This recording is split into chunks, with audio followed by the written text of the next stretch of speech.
வாழ்க வளமுடன். நேர்மையாயிரு. இன்றைக்கி ஒவ்வொரு வீட்டிலையும் ஒவ்வொரு தாய் தந்தையும் அவர்கள் திருமணத்துக்கு முன்னாடியே அவர்கள் அவங்கள பற்றி யோசிப்பாங்க. நம்மளுடைய லைஃப் எப்படி இருக்கணும் அதே சிந்தனை இருப்பாங்க. ஆனால் ஒவ்வொரு தாய் தந்தையும் ஒவ்வொரு மனிதனும் தாய் தந்தை முன்னாடி என்ன யோசிப்பாங்க தெரியுமா? தன்னுடைய பிள்ளைகள் லைஃப். ஒரு தாய் நினப்பா கருவறை சுமந்து விழுந்து குழந்தைக்காக சாப்பிடுவாள், குழந்தைக்காக தூங்குவாள், குழந்தைக்காக வாழ்வாள். அவருடைய வாழ்க்கையவே அர்ப்பணித்து கொண்டிருப்பாள். நம் குழந்தை நல்லா இருக்கணும், ஆரோக்கியம் பிறக்கணும், அதுக்காகவே ஒரு நொடியும் அவர் சிந்தித்து பார்த்து சாப்பிட்டு கொண்டு இருப்பார்கள். அவர்கள் நல்ல ஆரோக்கியமாக இருப்பார்கள். ஏனென்றால் பிள்ளைகள் தான் பிள்ளையை நல்லபடியாக பெற்றெடுக்கணும். ஒவ்வொரு தாயின் சிந்தனையும் இப்படித்தான் இருக்கும். பெற்றெடுத்த பின்னாடியும் அவர் சிந்தனை பிள்ளையை சாப்பிட்டானா சாப்பிடலையோ, அவங்க சாப்பிடும் மோசம்லாம் வெளியே போயிட்டாலும் அவங்க பிள்ளைக்கு சாப்பிட்டோன்னு நினச்சி தான் சாப்பிடுவோம். ஒவ்வொரு தாயும் ஒவ்வொரு தந்தையும் என்ன நினைப்பாங்க?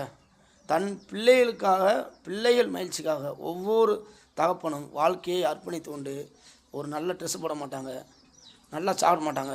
எப்போதாலும் நைட்டு இரவும் பகலும் தூங்காமல் ஒவ்வொரு சிந்தனையும் நம்ம குடும்பம், மனைவி என்ற மாணிக்கத்தையும் பிள்ளை என்ற செல்வத்தையும் நினைத்து கொண்டு ஒவ்வொரு தகப்பனும் இன்றைக்கி நம்ம தமிழ்நாட்டில் பொறுத்தளவுக்கு அதிகமான முறையில் ஒவ்வொரு தாய் தந்தை முன்னாடி எப்படியோ தாய் தந்தை பின்னாடி என்ன நினைக்கிறாங்க? பிள்ளையை நல்லபடியாக வளர்க்கணும், நல்லா படிக்க வைக்கணும், நல்லா ஒழுக்கமாக வளர்க்கணும். அப்படித்தான் ஒவ்வொரு தாயினுடைய தந்தையினுடைய சிறப்பு. நம்ம தமிழ்நாட்டில் ஒவ்வொரு இதுவும் அப்படி தான் சிந்திப்பாங்க. ஆனால் இந்த பிள்ளைகள் அதே தாய் தகப்பனுக்கு நல்லபடியாக இன்றைக்கி நிறையா செய்கிறதே இல்லை. எங்கள் அப்பனை போக சொல்லு, அப்படித்தான் இன்றைக்கி நிறையா எடுத்தெறிஞ்சு பேசுகிற. தன்னுடைய அப்பாவும் அம்மாவும் நமக்காக வாழ்க்கையை அர்ப்பணித்து நமக்காக வாழ்கிறார்களே, அவர்களுக்கு நம்ம ஒரு எடுத்து ஆளான பின்னாடி மனைவி வந்த பின்னாடி அவர்களை நல்லபடியாக பார்த்துக்கிறணும் என்று சிந்தனை இன்றைக்கி 100க்கு 50% இல்லை. ஆனால் எல்லோரும் அப்படி இல்லை. ஒரு 100க்கு 50% இன்றைக்கி எல்லாருமே எடுத்தெறிஞ்சு பேசுகிறாங்க இருக்குது. ஒவ்வொரு பிள்ளைகளையும் நான் கேட்டுக்கொள்கிறேன்.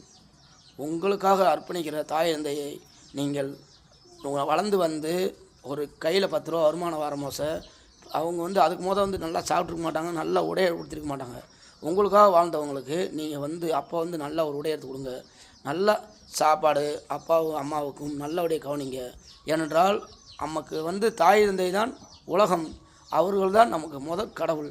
அவர்களுக்கு நம்ம சேவை செஞ்சாலே, அவர்களை நல்லபடியாக ஒரு தாய் தந்தையை பார்த்துக்கிட்டாலே போதும். நம்முடைய ஆன்மா நேராக சொர்க்கம்தான் போகும். அவர் வாழ்க்கை நல்லாயிருக்கும், நமக்கும் சந்தோஷமாக இருப்போம். எல்லோரும் மகிழ்ச்சியாக வாழ மனிதத்துடன் வாழுங்கள்.